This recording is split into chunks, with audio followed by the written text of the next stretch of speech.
de la información matutina con Eduardo Alonso. Comunicadores MX presenta el manejo ágil y versátil de la información matutina con Eduardo Alonso. Comunicadores MX presenta el manejo ágil y versátil de la información matutina con Eduardo Alonso. Comunicadores MX presenta el manejo ágil y versátil de la información matutina con Eduardo Alonso. Comunicadores MX presenta el manejo ágil y versátil de la información matutina con Eduardo Alonso. Comunicadores MX presenta el manejo ágil y versátil de la información matutina con Eduardo Alonso. Comunicadores MX presenta el manejo ágil y versátil de la información matutina con Eduardo Alonso.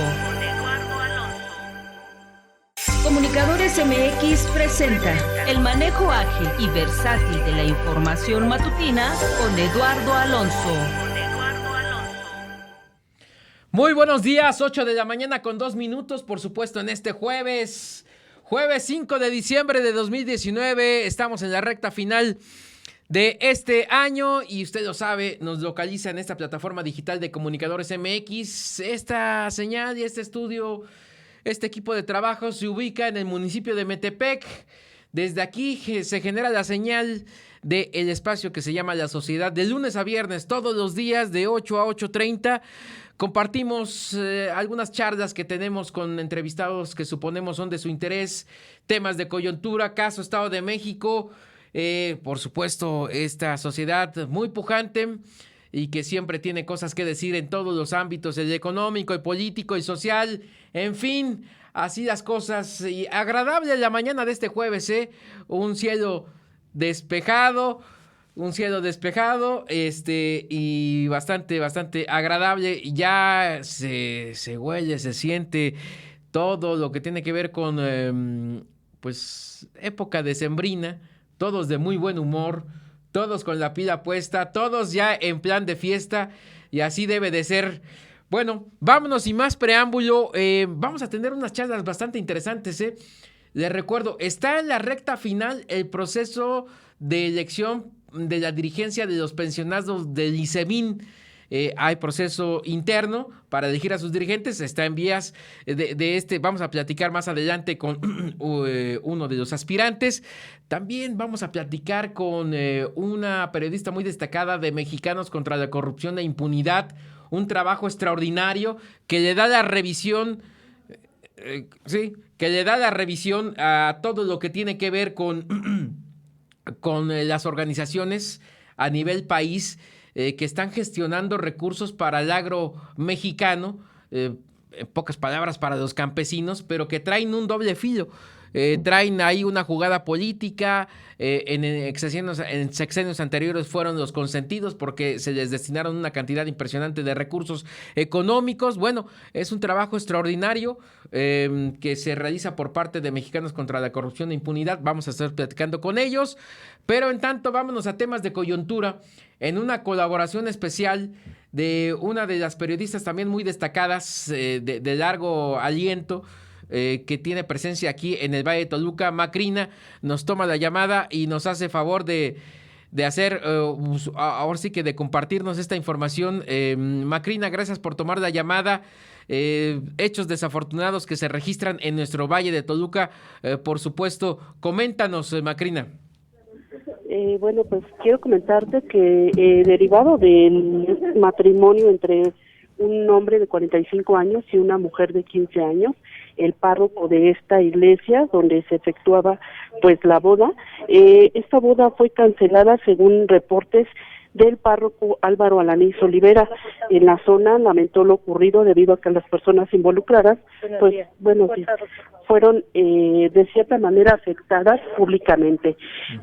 Asimismo, pues personal del DIF de Sinacantepec dijo que visitó a los padres para, bueno, de cierta manera interponer una denuncia a la que estos optaron por abstenerse de la denuncia por posible delito de estupro. Ese es mi reporte. Buenos días, Lalo Alonso.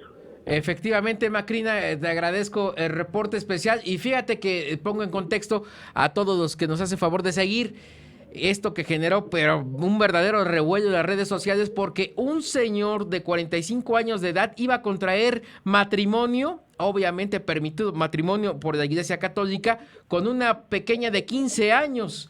Y por supuesto que las amonestaciones, usted lo sabe, que cuando se da la anuencia por parte de una iglesia católica para que se contraiga matrimonio, pues se anuncia a la sociedad y se ponen estrados, las amonestaciones. Y efectivamente esta amonestación estaba en estrados. Hubo quien de los vecinos de esta iglesia que se ubica en el municipio de Sinacantepet, en Tecolit específicamente, quien dijo no es posible y empezó a viralizar, sacó una fotografía de la amonestación y se confirmó efectivamente. De ahí los hartos jerarcas de la Iglesia Católica, nuestra diócesis de Toluca, tomaron cartas en el asunto y empezaron a investigar el tema y por supuesto acudiendo a las normas que rigen a la diócesis y a la Iglesia Católica, esto no puede ser permitido y comunicaron el día de ayer un comunicado emitido por la diócesis de Toluca, por el área de comunicación social, que preside por supuesto el padre Rosas, a quien por cierto le mandamos saludos, y precisaba que por supuesto no se iba a permitir en la Iglesia Católica un matrimonio entre una adolescente de 15 años de edad con un señor de 45. Entonces simplemente dijo, y fue un error, fue una equivocación, de forma textual, estoy recordando parte del comunicado emitido por la diócesis de Toluca, donde dijo un error humano, una equivocación del personal que realiza estas tareas de estar redactando las amonestaciones, fue lo que ocasionó de que se estuviera ya dando por hecho que se iba a permitir el matrimonio entre esta adolescente de 15 años con el señor de 45 y por supuesto que no, dice la diócesis de Toluca, esto no está permitido, esto fue un error y ya lo que nos comenta Macrina, ya están tomando cartas en el asunto para investigar simple y sencillamente por qué los padres de esta adolescente estarían permitiendo que estuviera contrayendo matrimonio por la iglesia con este señor de 45 años de edad. Más adelante, a ver si me permite, porque aquí tengo la fotografía de la amonestación, la bajo y se la compartimos en esta plataforma digital. Macrina, te agradezco el reporte. Estamos a la orden, buenos días. Excelente día, Macrina, periodista enfocada a todo lo que tiene que ver con estarnos dando cuenta pues de hechos de coyuntura y por supuesto temas que traen a flor de piel pues la indignación, en este caso la indignación de la sociedad del Valle de Toluca y específicamente del municipio de Sinacantepet, cuando se empezó a compartir en los WhatsApp, en las redes sociales, la fotografía de la amonestación, dijeron, no, es posible. Y de inmediato, no tan solo la diócesis de Toluca y los que llevan las riendas de la diócesis tomaron cartas en el asunto, sino también los padres de la misma iglesia, donde se iba a celebrar el matrimonio entre estas dos personas. Vamos a otros temas. Está Veneranda Mendoza de la telefónica. Vene, ¿cómo estás? Muy buenos días. ¿Qué tal, Eduardo? Buenos días al auditorio. El Poder Judicial del Estado de México le madrugó a la legislatura local y emitió la convocatoria para elegir presidente del Tribunal Superior de Justicia antes de que los diputados avalaran la propuesta de Morena para que la designación se realice solo a través del voto secreto de los magistrados, como ya lo habíamos comentado. La convocatoria fue promulgada este martes en el periódico oficial Gaceta de Gobierno y prevé que la elección del nuevo titular del Poder Judicial Estatal se realice en sesión extraordinaria el 7 de enero de 2020, mediante el voto abierto o secreto de los magistrados que integran el Pleno. El presidente del Tribunal Superior de Justicia, refiere el texto, será electo por mayoría de votos en forma abierta o secreta por los magistrados que integran el Poder Judicial, según lo determina el Pleno del propio tribunal en la primera sesión que se celebre durante el mes de enero del año que corresponda. Apenas el pasado jueves, el Grupo Parlamentario de Morena presentó una iniciativa para reformar el artículo 40 de la Ley Orgánica del Poder Judicial del Estado de México, con la finalidad de que el presidente del Tribunal Superior de Justicia sea electo en forma secreta y no abierta. Recordemos que el voto abierto implica que todos los demás magistrados del Pleno escuchen la forma y términos del voto emitido por cada uno de sus compañeros, mientras el secreto se traduce en que cada uno deposita su voto en la urna correspondiente, como lo hacemos en las elecciones, sin que se revele el sentido del sufragio de cada uno, sino solo los resultados.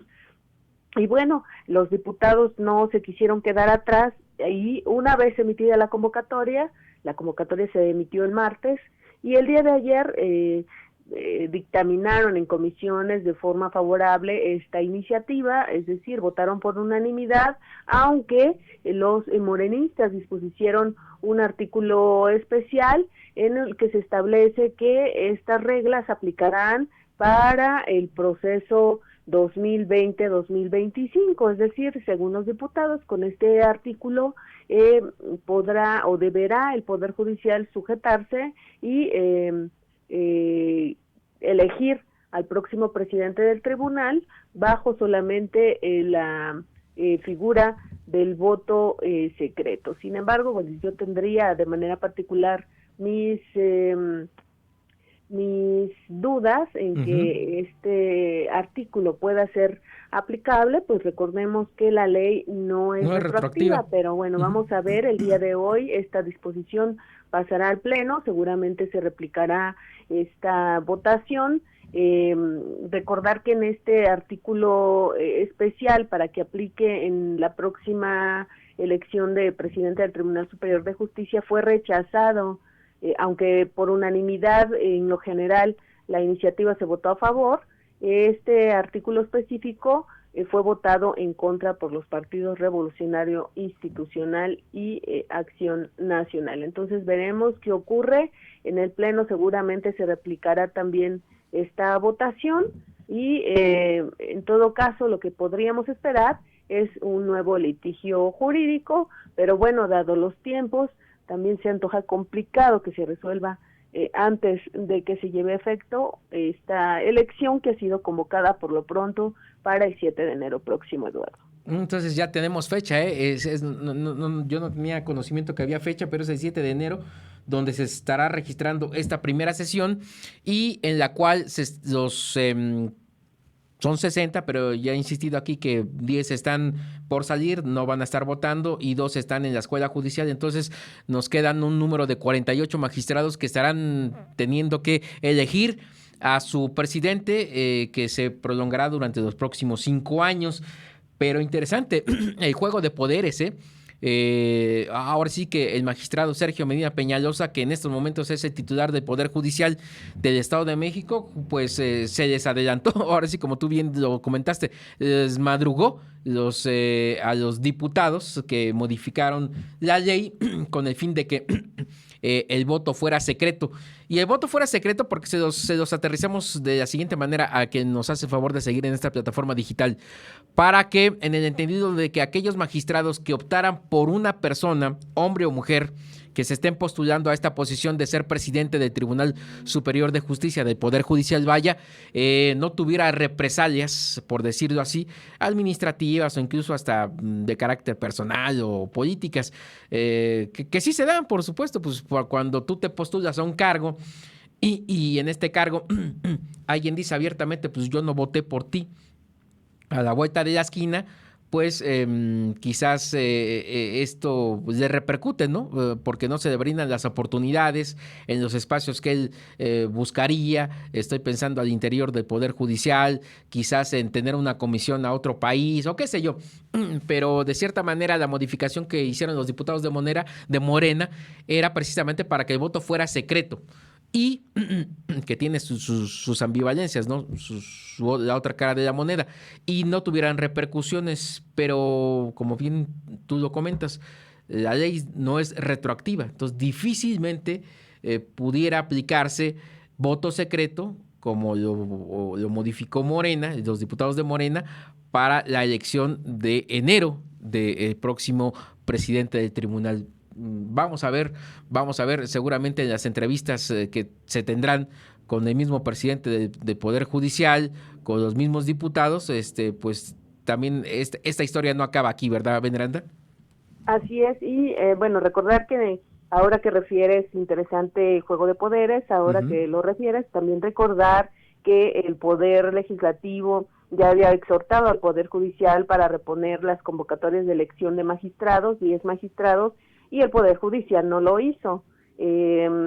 Existe también un litigio del Poder Judicial con el Congreso local y con el Poder Ejecutivo, porque se inconformó por los recursos asignados en este año 2019, dado que desde su punto de vista existe un recorte de 300 millones de pesos, es decir, digamos que no sería el primer desencuentro, si así lo queremos ver, entre estos dos poderes estatales, y lo otro es que también el Poder Judicial ha sido el más reticente a ajustarse a esta nueva disposición, en el sentido de que nadie puede tener remuneraciones superiores a las del presidente de la República, y bueno, los magistrados son prácticamente los funcionarios que más ganan, que más perciben a nivel estatal, incluso sus salarios o sus remuneraciones son superiores a las del gobernador del Estado de México, Eduardo. Muchos pendientes, y así tiene que ser, así son los sistemas democráticos. Ahora sí que con argumentos se ganan las batallas, y también las batallas se ganan políticamente hablando desde el punto de vista jurídico y por supuesto administrativo. De pronóstico reservado lo que pudiera estar resultando de esa elección en el Poder Judicial del Estado de México. Sirva el comercial para que aquellos que estén interesados en el tema, hay una entrevista muy interesante en métricadigital.com sobre una de las aspirantes que quiere ocupar esta posición. Una entrevista profunda, muy, muy puntual, muy interesante, donde precisamente se habla de este tema, de cómo tendría que ser la elección, con voto abierto, con voto cerrado. Y también en esa entrevista de una de las aspirantes a ocupar la presidencia del Poder Judicial, es mujer, es histórico, porque en la historia del Poder Judicial del Estado de México, una mujer nunca se había postulado, nunca había levantado la mano y dijo, y que hubiera dicho, yo quiero ocupar esa posición, tengo la capacidad, tengo la experiencia, tengo el conocimiento para estar compitiendo con mis demás compañeros magistrados. En esa carrera por la silla del Poder Judicial hay 3 personas, 2 son hombres y una es mujer, abiertamente, ¿no?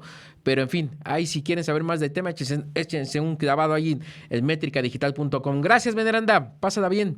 Pendientes, buen día. Hasta luego, muy buenos días. Le comentaba antes de pasar con la siguiente entrevista, que ahora sí tenemos una buena cantidad de entrevistados.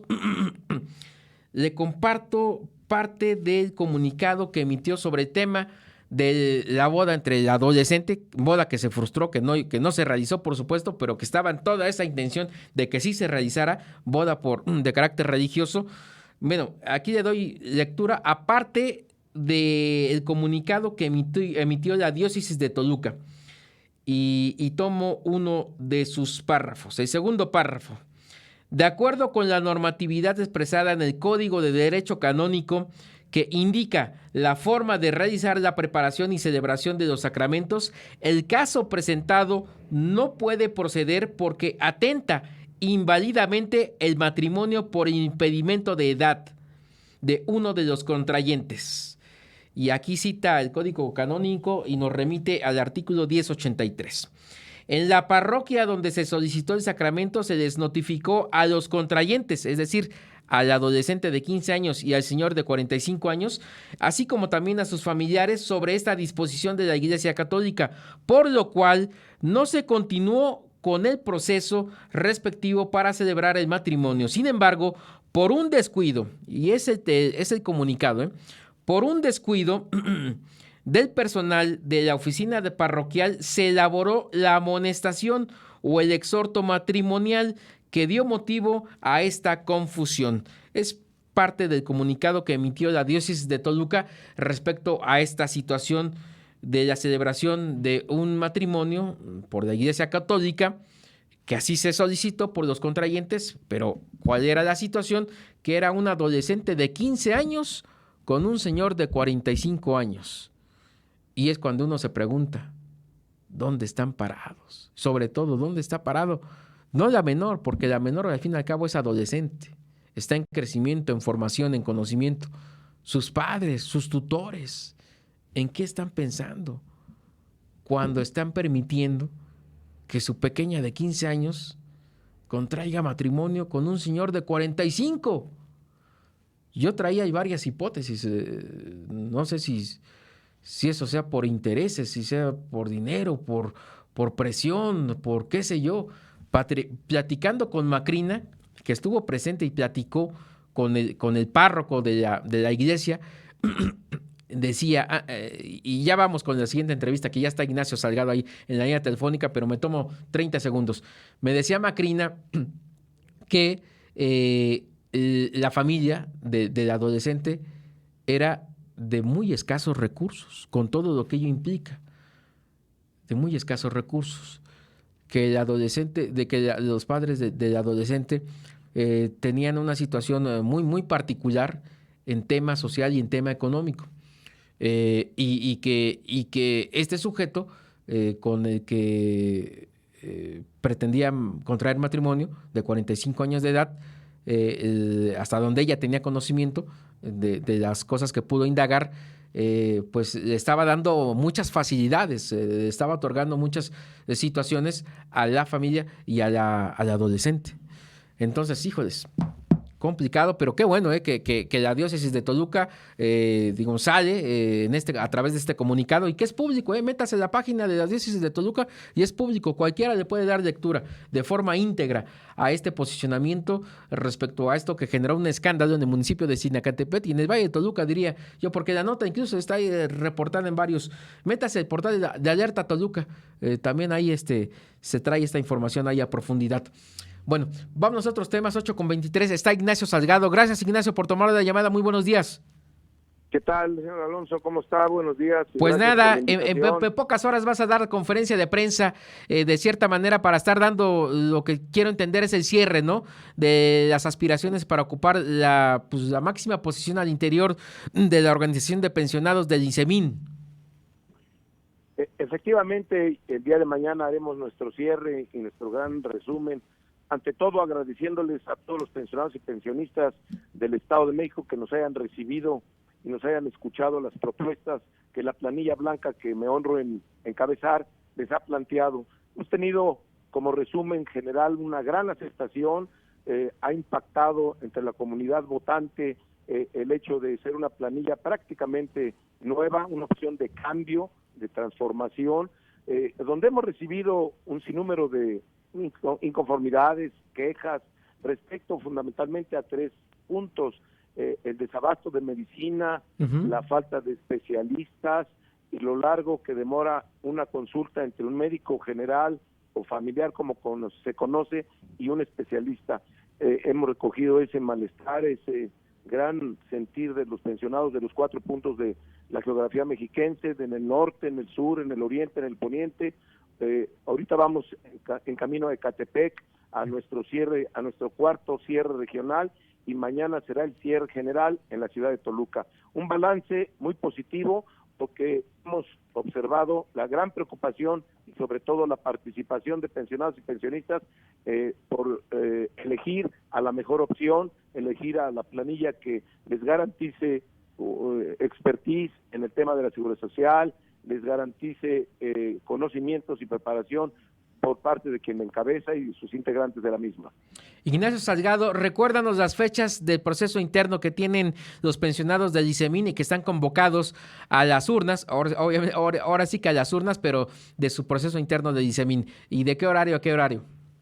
Ok, las elecciones se llevarán a cabo el 10 y 11 de diciembre, entre las 7 y las 3 de la tarde, en los 20 centros de pago, en las pagadurías que tiene establecido el INSEMIN para cobrar las quincenas que nos cubren las pensiones. Por poner un ejemplo, en Tejupilco será en la unidad de atención al derechohabiente, en Ecatepec, en la unidad de atención al derechohabiente, en Toluca, en el centro de pensionados y pensionistas que se encuentra ubicado en Horacio Zúñiga, esquina González y Pichardo, en la colonia Morelos. El horario será entre las 7 de la mañana, que inicia el pago, y termina a las 3 los 2 días. El requisito es presentar su credencial del INSEMIN y su último talón de pago, y con esos 2 requisitos, elementos, documentos, podrán sufragar por la planilla que más les convenzan sus propuestas. ¿Cuántos Quedamos están convocados a 3 las urnas? planillas. ¿Cuántos La están morada, convocados? la verde y la blanca, Ujú. que me honro en presidir. Te preguntaba de cuántos están convocados. Bueno, hay un padrón de 66,300 pensionados en todo el Estado de México. Tradicionalmente votan entre 20 y 30,000 en ejercicios anteriores, en procesos de renovación de la directiva estatal de la Unión de Pensionados y Pensionistas del ICEMIM. Pues suerte, Ignacio Salgado, te agradezco, líder, ahora sí que cabeza de la planilla blanca, y suerte, estamos pendientes. Gracias, y que una vez analizados las propuestas, que las evalúen, pero que voten por la blanca, y estamos comprometidos con ellos. Por la blanca que quieran, emitan su voto. Gracias y muy buenos días. Suerte, muy buenos días, Ignacio Salgado, quien encabeza la planilla blanca. Seguramente el día de mañana platicaremos, obviamente, en un tema de equidad con los demás integrantes que encabezan las otras planillas. Vámonos con otra charla que tenemos con una periodista muy destacada de esta organización de Mexicanos contra la Corrupción e Impunidad, que pues se da la tarea de hacer investigaciones profundas y de carácter nacional, muy interesantes, muy atendibles, y en este caso pues indagó todo lo que tiene que ver con las organizaciones. Ustedes recordará cuando los diputados estaban ahí realizando la aprobación del presupuesto para el ejercicio fiscal 2020 en el Congreso de la Unión, de los diputados federales, pues hubo muchas presiones, hubo tomas por parte de organizaciones de campesinos que se hicieron presentes a las afueras del Congreso de la Unión e impidieron que sesionaran los diputados en el Palacio de San Lázaro. Se tuvieron que trasladar, usted recordará, a un corporativo ahí en la zona de Santa Fe. Pues todo ello por las presiones de los líderes de los campesinos que se dan a la tarea, pues sí, por supuesto, de ejercer presión y de buscar recursos económicos. Bueno, este trabajo extraordinario de Mexicanos contra la Corrupción e Impunidad, ahora sí que indagó de cómo les había ido en sexenios anteriores a estas organizaciones que estaban presentes, algunas de las que estaban manifestándose y de cierta manera tratando de que les dieran recursos, de etiquetar dinero para que les llegaran a sus organizaciones. Usted lo sabe que la política de López Obrador, el presidente de este país, ha dicho que ya no va a haber intermediarios y que los apoyos que da el gobierno federal a través de diferentes dependencias se estarán entregando de manera directa, sin liderazgos, sin que se les dé a... Doy como ejemplo Antorcha Campesina, que por cierto está presente en todo el Estado de México. Bueno, pero ya está Galia, perdóname, en la línea telefónica. Muy buenos días, gracias por tomar la llamada, Galia. ¿Qué tal? Buenos días. Pues nada, ahí estaba yo haciendo la revisión del trabajo extraordinario que desarrollaste y platícanos qué los hallazgos que encontraste. Mira, lo que nosotros encontramos, tuvimos acceso a un documento interno, un documento de trabajo de la entonces Secretaría de Desarrollo Social, que hoy es la Secretaría de Bienestar, en la que, digamos que hace un análisis de los recursos entregados a las organizaciones campesinas en el último trienio del gobierno de Enrique Peña Nieto. Y lo que vemos es que hay 2 programas, y los 2 programas crecieron en monto de beneficiarios campesinos. Curiosamente, hay 77 organizaciones campesinas. Hay 10 organizaciones a las que ellos llaman principales gestoras. No dejan claro que es principales gestoras, pero llama la atención que el documento viene acompañado de decenas de fotos de protestas, plantones en la Ciudad de México de estas organizaciones, que son estas mismas que tú mencionaste. Son 10 organizaciones las consideradas principales gestoras. Las fotos que vemos son las principales gestoras en un plantón afuera de Cell Sol, las principales gestoras marchando en la Ciudad de México, ¿no? Sí. En el trienio anterior. Esas 10 organizaciones reciben el 70% de todos los recursos. Es una barbaridad de dinero la que destina el gobierno federal en teoría, al sector agropecuario y algunas otras áreas, ¿no? Y de cierta manera lo que vimos días atrás, semanas atrás, de la presión que trataban de ejercer para que nuevamente se les asignaran millones de pesos, Galia. Ahora, exacto. Estos son recursos que tienen que bajar a los campesinos, ¿no? Yo no te sé decir si bajan, cómo bajan, si todos reciben lo que deben recibir, si no reciben más, si todos reciben menos, ¿no? Es lo que el presidente ha dicho, se acabaron los intermediarios. Ahora, de estas 10 organizaciones, hay 5 que reciben la mayor parte. Esas 5 son las mismas 5, incluido el movimiento antorchista, que estuvo hace 2 semanas en el plantón en la Ciudad de México pidiendo más recursos. Y es un mecanismo de ejercer presión, ¿no? Porque no lo podemos entender de otra manera. De cierta manera, ellos van por dinero. Y parece que las autoridades habían estado cayendo en esto, ¿no? Sí, y déjame tomar parte de trabajo que está, por supuesto, disponible para todos en la página de Mexicanos contra la Corrupción e Impunidad. Y en este trabajo ahí que realizaste, en una de sus partes, dice: las organizaciones consideradas principales gestoras son Movimiento Antorchista, el Frente Auténtico del Campo, que agrupa a la Unión de Trabajadores Agrícolas, la UNTA, Central Independiente de Obreros Agrícolas y Campesinos, Coalición de Organizaciones Democráticas Urbanas y Campesinas, la CODUC, que por cierto también está muy presente acá en el Estado de México, el CODUC. Movimiento Social por la Tierra. Estas son las 5, ¿no?, que se habrían llevado el 70% de los recursos, que son miles de millones de pesos, Galia. Sí, son miles de millones de pesos desde 2 programas. Un programa de empleo temporal y un segundo programa. Esas 5 son 77 organizaciones. 10 reciben el 70% de toda la bolsa. Uf. Y de esas 10, estas 5 reciben el 70%. No, pues, digamos, de la segunda bolsa. Las consentidas, ellas por decirlo así. Todo, ¿no? Con esto, además, hay estados que quedan sin recursos. Porque no hay no había una gran asociación gestora que operara en ese estado. Entonces, no lo tengo ahorita en la cabeza, pero a lo mejor Sinaloa, que es un gran estado agricultor, no recibía nada. Exactamente, porque ahí la iniciativa privada son fuertísimas, ¿no? Todas las empresas dedicadas al campo mexicano en esa entidad y en las entidades vecinas de la zona norte del país, pues han encontrado en el campo pues verdaderamente un esquema productivo bastante interesante, ¿no? Que les deja dividendos muy importantes, pero su gran mayoría son empresas de grandes corporativos privados. Sí. Estamos platicando. Hoy no habrá recursos, no los que ellos pidieron, los que estas organizaciones pidieron, y pero no sabemos cómo va a llegar el dinero a los campesinos, los apoyos, ¿no? También, exactamente, ¿no? Habrá que esperar a ver. Sí. Estamos platicando con Galia García Palafox de Mexicanos contra la Corrupción e Impunidad. Para cerrar la charla, Galia, regálame una reflexión, una opinión, tú que has estado compenetrada en este tema.